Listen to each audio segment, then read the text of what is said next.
ये कहानी है एक मजबूर बेटे की जो बहुत कोशिश के बाद भी अपनी माँ को बचा नहीं सका। कहानी के अंत तक जरूर देखिए, शायद ये आपको कुछ सोचने पर मजबूर कर दे। एक गांव सुखपुर में रहता था एक किसान रामनिवास। वह अपने परिवार के साथ सुखी जीवन जी रहा था। उसके पास खेती की 2 बीघे जमीन थी और उसी से उसका घर चलता था। लेकिन एक साल ऐसा आया जब मौसम ने साथ नहीं दिया। कभी तेज बारिश हुई, कभी ओले पड़े। उसकी खड़ी फसल पूरी तरह बर्बाद हो गई। जो भी पैसा उसके पास था वह साहूकार का कर्ज चुकाने में चला गया। अब उसके पास 2 बीघा जमीन के अलावा कुछ भी नहीं बचा। कुछ ही दिनों बाद रामनिवास की पत्नी सीता देवी की तबीयत बिगड़ने लगी। घर के घरेलू इलाज से कोई फायदा नहीं हुआ। हालत बिगड़ती गई। उन्हें शहर के अस्पताल ले जाया गया। जांच के बाद डॉक्टर ने बताया सीता जी को पेट का कैंसर है, पहली स्टेज में है। अगर अभी ऑपरेशन करा लिया जाए तो ठीक हो सकती है, नहीं तो बाद में संभालना मुश्किल हो जाएगा। रामनिवास और उसका बेटा आदित्य यह सुनकर घबरा गए। आदित्य 12वीं कक्षा में पढ़ता था। वह होशियार, समझदार और सबका प्यारा था। इतना भला कि किसी को मना करना उसने कभी सीखा ही नहीं था।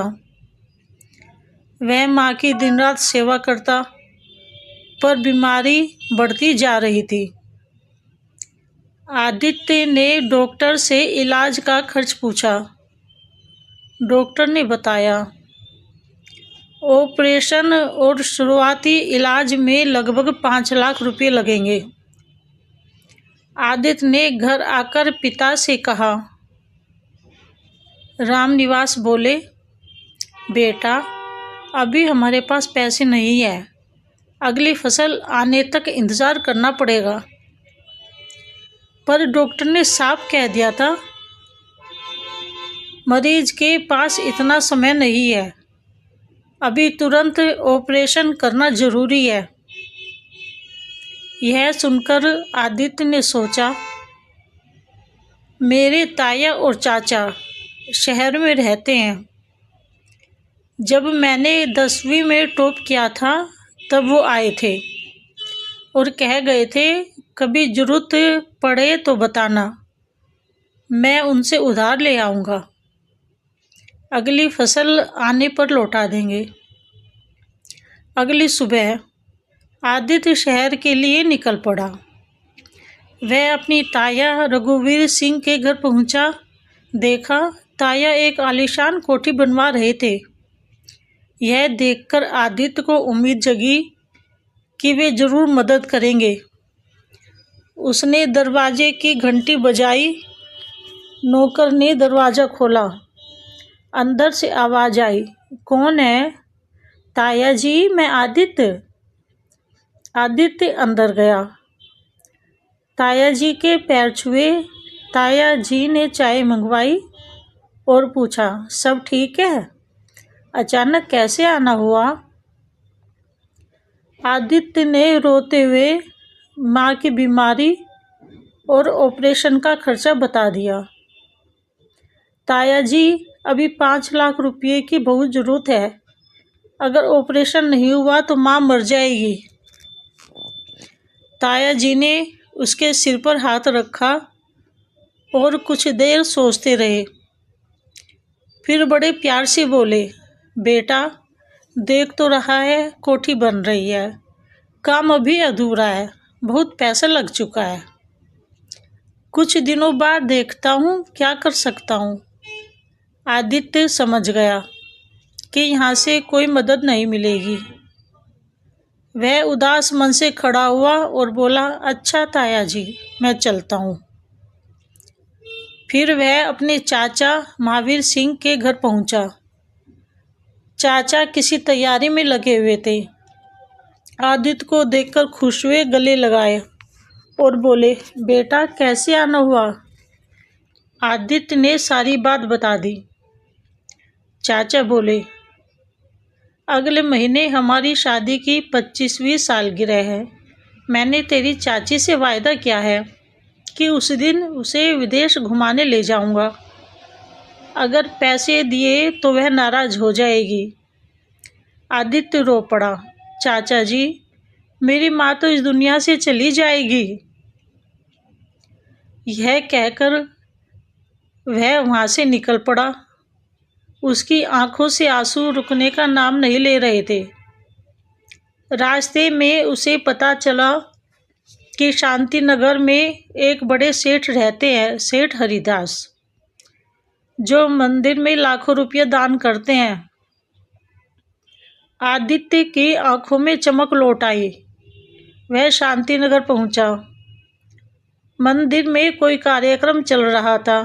माइक से घोषणा हो रही थी, आज सेठ हरिदास जी ने मंदिर में 51 लाख रुपये का दान किया है। यह सुनकर आदित्य बहुत खुश हुआ। जो इंसान मंदिर में 51 लाख दान कर सकता है, वह मेरी मदद जरूर करेगा। मंदिर में बहुत भीड़ थी। आदित्य ने 2 घंटे इंतजार किया। जब भीड़ कुछ कम हुई तो वह सेठ जी के पास पहुंचा। सेठ जी किसी नेता से बात करने में व्यस्त थे। आदित्य को इंतजार करने के लिए कहा गया। उसने 1 घंटा और इंतजार किया। तेज धूप में खड़े खड़े उसे बहुत प्यास और भूख सताने लगी। उसने सोचा, सेठ जी को अभी समय लगेगा, बाहर कुछ खा आता हूँ। वह बाहर गया। थोड़ी देर में लौटा, पर तब तक सेठ जी जा चुके थे। आदित्य घबरा गया। उसने लोगों से सेठ जी का घर पूछा और पैदल ही उनके घर की ओर चल पड़ा। धूप बहुत तेज थी। रास्ते में उसे लगा जैसे चारों तरफ सब कुछ घूम रहा हो। वह सड़क किनारे बैठ गया। कुछ देर बाद होश आया तो देखा एक मुसाफिर उसे पानी पिला रहा था और उठा रहा था। आदित्य ने खुद को संभाला और फिर सेठ जी के घर पहुंचा। घर पर नौकर ने बताया, सेठ जी आराम कर रहे हैं, 1 घंटे बाद मिलेंगे। आदित्य वहीं बैठकर इंतजार करने लगा। शाम हो गई थी। उसे माँ की चिंता हो रही थी कि घर पर कैसी हालत होगी। काफ़ी देर बाद सेठ जी बाहर आए। उन्होंने पूछा, क्या परेशानी है? आदित्य ने पूरी बात बता दी। सेठ हरिदास बोले, अभी तो मैं मंदिर में दान देकर आया हूँ। अभी मेरे पास देने के लिए कुछ नहीं है। 3 महीने बाद आना। आदित्य ने रोते हुए कहा, सेठ जी, मेरी माँ के पास 3 महीने नहीं है। अगर अभी इलाज नहीं हुआ तो वह मर जाएगी। सेठ जी ने कहा, अभी कुछ नहीं हो सकता, और यह कहकर दरवाज़ा बंद कर दिया। आदित्य को लगा जैसे पूरी दुनिया उसकी आंखों के सामने घूम गई। जब वह सेठ हरिदास के दरवाजे से निराश लौटा, वह भारी मन से घर लौट पड़ा। रास्ते में उसे कदम लड़खड़ाते रहे। रास्ते में बैठकर वह बहुत देर तक रोता रहा। उस दिन उसने पहली बार महसूस किया कि अच्छा होना इस दुनिया में काफ़ी नहीं होता। यहाँ हालात से लड़ने के लिए ताकत और पैसा चाहिए। घर पहुंचकर उसने माँ की हालत देखी। उनसे बैठा भी नहीं जा रहा था। कहीं से कोई मदद नहीं मिली थी। उसने दिन रात मेहनत की, मजदूरी की, छोटे मोटे काम किए, फिर भी केवल 50,000 रुपये ही जोड़ पाया। किसी ने उसे बताया कि सरकारी अस्पताल में इलाज सस्ता होता है। वह माँ को वहाँ ले गया, पर वहाँ लाइन बहुत लंबी थी और डॉक्टर ने बताया कि भर्ती होने में कई दिन लग सकते हैं। माँ की हालत इतनी खराब थी कि वह घंटों लाइन में खड़ी नहीं रह सकती थी। आदित्य ने फिर पिता से कहा, पापा जमीन गिरवी रख दीजिए, माँ ठीक हो जाएगी। पढ़ाई पूरी करके मैं डॉक्टर बनूंगा और ज़मीन छुड़ा लूँगा। राम निवास ने भारी मन से कहा, बेटा कोशिश करता हूँ। लेकिन तब तक बहुत देर हो चुकी थी।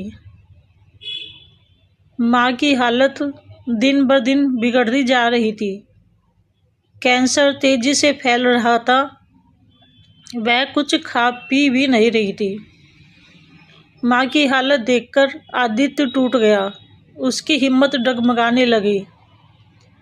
उस रात उसने अपने आप से कहा, अगर समाज ने मेरे लिए हर दरवाज़ा बंद कर दिया है तो शायद मुझे ही गलत रास्ते से कुछ काम करना पड़ेगा।